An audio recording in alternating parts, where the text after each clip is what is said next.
Good morning, good morning. Today we are going to read Curious George and the Birthday Surprise by Margaret and H.A. Reyes.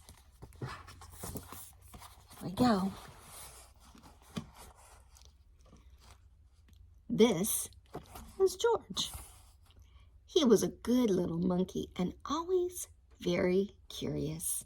Today is a special day, the man with the yellow hat told George at breakfast. I have a surprise planned and lots to do to get ready.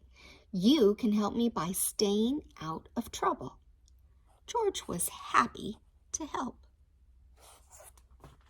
at least to begin with. All right. Later, while George was looking out the window and being very good, he heard some tinkly music. It was coming from an ice cream truck. George watched as the whole line of children and their dogs enjoyed some ice cream treats. It looked like fun.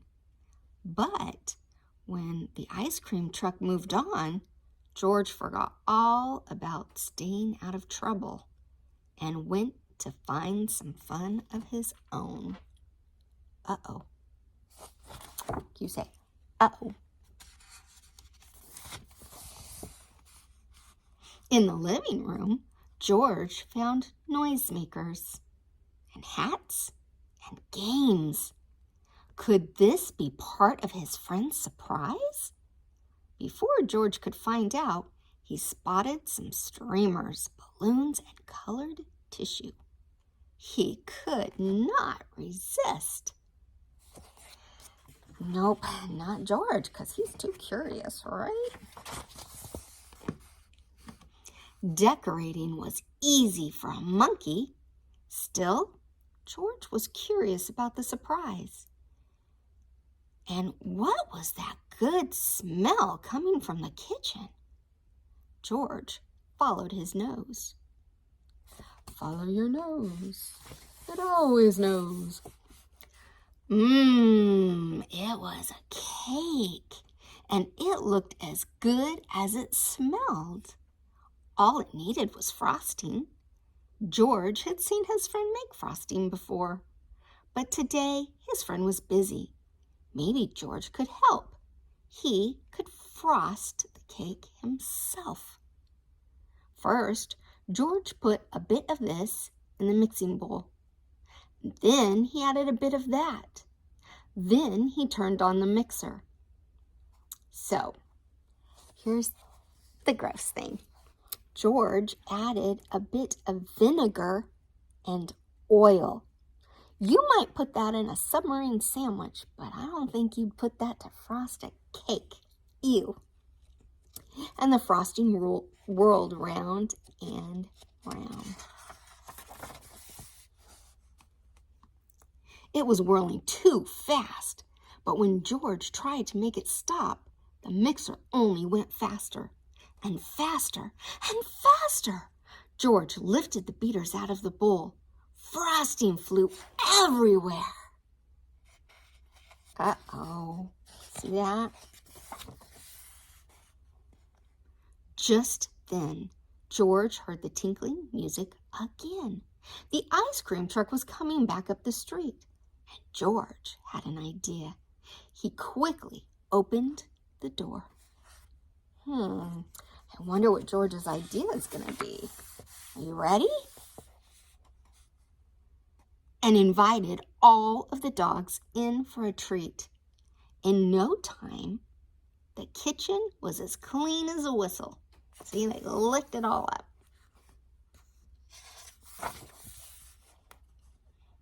When the dogs finished their snack, George took them back outside.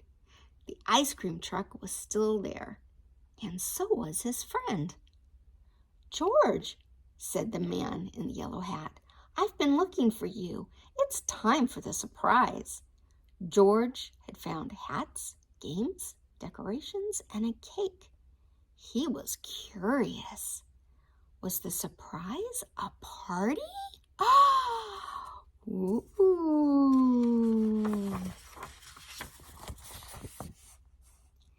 Yes, it was a party. George was happy to see all his friends. They were glad to see George, too. What great decorations, Bill said. What a lot of presents, said Betsy. Why don't you play some games with the guests, George? The man with the yellow hat suggested. I have one more thing to do. You know where he blew it? Coconut ice cream. Not like coconut ice cream, but it's not my party. When George's friend came back, he was carrying a cake covered in candles. This wasn't just any party, it was a birthday party.